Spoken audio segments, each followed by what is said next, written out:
अस्सलाम वालेकुम। उम्मीद है कि आप सब लोग बिल्कुल ठीक होंगे। आज हम चैप्टर 3 पढ़ने वाले हैं, 7 C's ऑफ इफ़ेक्टिव कम्युनिकेशन। ये चैप्टर आपको हेल्प करेगा कि आप किस तरीके से इफ़ेक्टिवली लोगों के साथ कम्युनिकेट कर सकते हैं।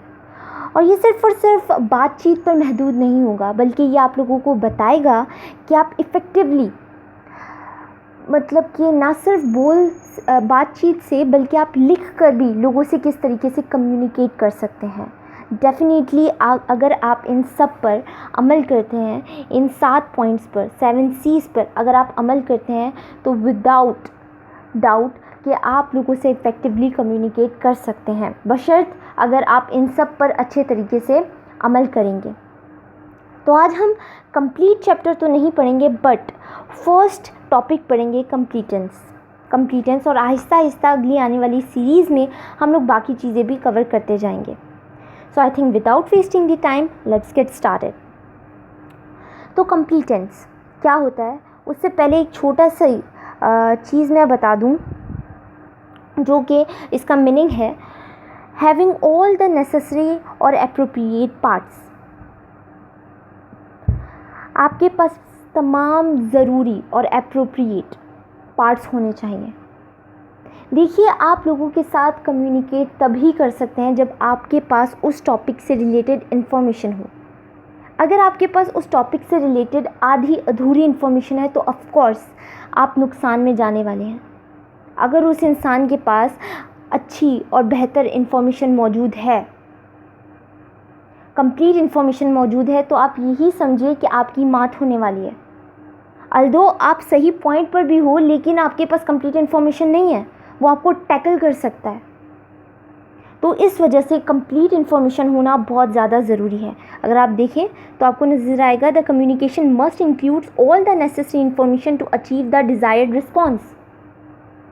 उस तमाम चीज़ों में, वो तमाम जो भी आपने बात करनी है, उसमें तमाम पॉइंट्स होना मौजूद हैं। उसके लिए आपको इन्फॉर्मेशन होना बहुत ज़्यादा ज़रूरी है। अब ये इन्फॉर्मेशन को जमा कैसे किया जाए?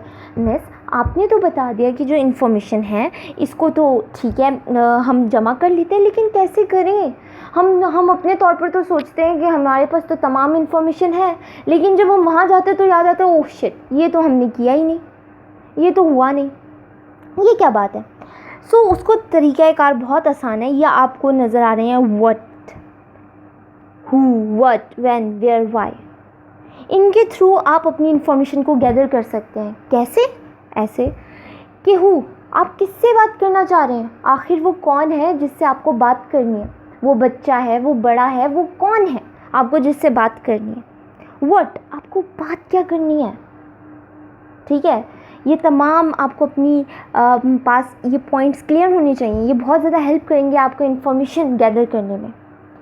व्हेन, कब करनी चाहिए? अब ऐसा तो है नहीं आप 12 बजे जो बंदा सो रहा है, आप उसको कॉल करके बात करने के लिए कहो। उस बंदे का तो दिमाग ख़राब हो जाएगा ना कि भाई क्या है, ये कोई टाइम होता है? या अगर आप लोग कराची में रहते हैं, तो सुबह अगर आप 7 बजे कॉल कर लें किसी को, तो उसका दिमाग ख़राब हो जाएगा, भाई पूरी रात जागता रहूँ, अब क्यों मुझे कॉल कर रहा है, सोने से। तो दैट्स वेरी इम्पॉर्टेंट कि आप कब उनको कॉल कर रहे हो, कब उनसे कम्युनिकेट करने की कोशिश कर रहे हो। वेयर, कहाँ पर, कि आखिर आप किसके थ्रू बात करना चाह रहे हो, आप मीटिंग रख रहे हो, आप किस प्लेस का इंतखाब कर रहे हो। अब आप किसी से ऐसे रेस्टोरेंट में मीटिंग करने के लिए बुला लो जिधर शोर ही शोर है और आप बात भी ना कर पाओ, तो ये बहुत ज़रूरी है और बहुत इम्पॉर्टेंट है कि आप जान सको कि आप कहाँ पर, किससे, कहाँ पर बात करने वाले हो। वाई, क्यों बात करना चाहते हैं? अच्छा, अब लोगों के पास ये तमाम चीज़ें होती हैं, लेकिन ये वाई का आंसर नहीं होता नॉर्मली कम्युनिकेशन में। और ये जो वाई है, ये बहुत ज़्यादा मिसअंडरस्टैंडिंग पैदा करता है। ऑफ कोर्स अगर आप किसी से बगैर किसी मकसद के आप स्टार्ट हो गए हो कि किसी से भी कोई भी, यार पाकिस्तान के हालात कुछ सही नहीं चल रहे, भाई तू है कौन? भाई कौन हो आप? हैं भाईजान, जाए यहाँ से। या आप किसी भी लड़की के साथ अपना इंट्रोडक्शन, हाँ मैं ये ऐसे वो, तो लड़की तो वो गलत ही समझेगी ना चाहे आपका कोई, आप पता नहीं आपके इंटेंशंस क्या ही हो, लेकिन वो बंदी के ये मेरे पास क्यों आ रहा है, क्या मसले मसाइल हैं तो ये वाई बहुत ज़रूरी है, क्योंकि वाई का आंसर कम्युनिकेशन में बहुत ज़्यादा हेल्प करने वाला है। ठीक है, इसके बाद अगर हम बात करें तो इसके थ्रू हमें क्या फ़ायदे होंगे, क्या इन सब पर अमल करके क्या होगा। आपने बोल तो दिया, लेकिन क्या फ़ायदा होगा आप हमें बताइए। ऑफ कोर्स मैं बताऊंगी। तो ये है कि it provides all the necessary information to ensure that the receiver can interpret the message accurately.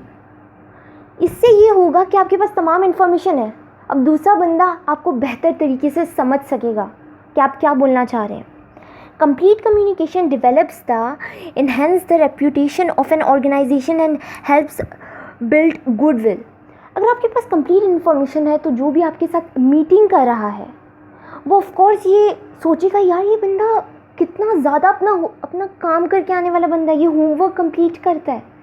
अगर आप अपनी किसी भी अगर आप ऑर्गेनाइजेशन के थ्रू जा रहे हैं, अपने ऑर्गेनाइजेशन को रिप्रेजेंट कर रहे हैं, तो वो आप लोगों को देखेंगे कि कितना अच्छा स्टाफ है।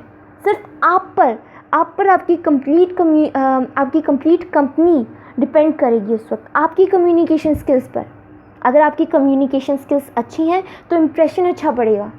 अगर आप किसी जॉब के लिए जा रहे हो और तमाम इन्फॉर्मेशन आपको उस कंपनी का नो हाउ है कि क्या है, कैसे है, क्या करता है, और उसको जो बंदा ऐसे मुँह उठा के चला गया कि अच्छा देखा जाएगा, तो क्या किसको जॉब मिलेगी? ऑफ कोर्स उसको मिलेगी जो सिंसियर होगा, जो कंपनी के साथ सिंसियर होगा। ये बंदा, लोग ये सोचेंगे ये बंदा अच्छे से अपनी कंपनी के बारे में सिंसियर है, ये बंदा अपना होमवर्क करेगा, ऐसे मुँह उठाकर नहीं कहीं पर चला जाएगा।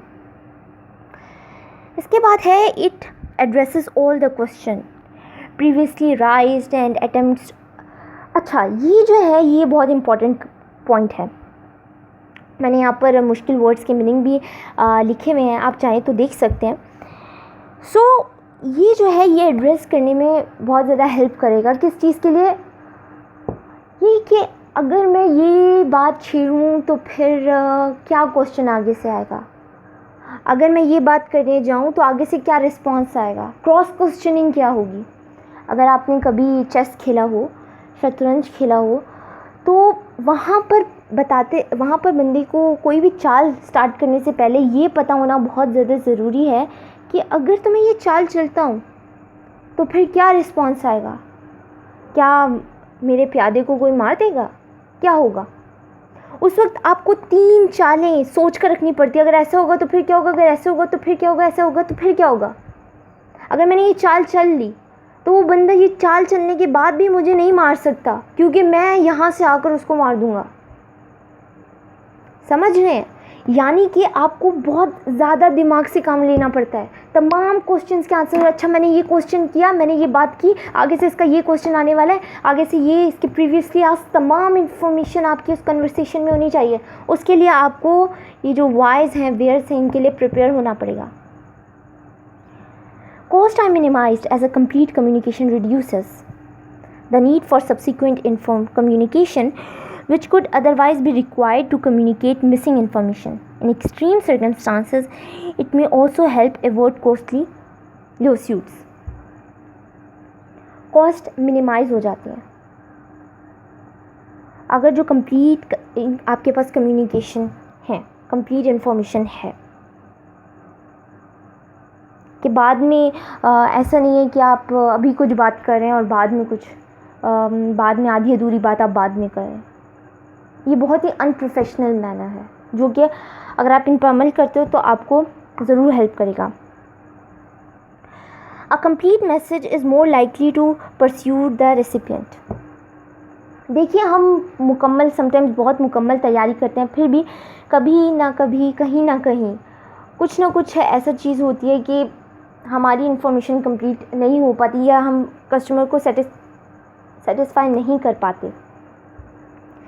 ये चीज़ें आपको ऐसी चीज़ नहीं है कि 100% आपको ये हेल्प करेंगी, बट 99.9% तो लाजमी हेल्प करने वाली हैं। जितनी सही इन्फॉर्मेशन होगी, जितनी कंप्लीट इन्फॉर्मेशन होगी, वो डिसीजन मेकिंग में बहुत हेल्प करेगी। अगर आप आधी अधूरी इन्फॉर्मेशन लेकर जाओगे तो आपके डिसीजंस गलत हो जाएंगे। तो मेनली आपको ये जो वाइज, व्हेन, इन सब पर अमल करना होगा। That's very very very important. Okay.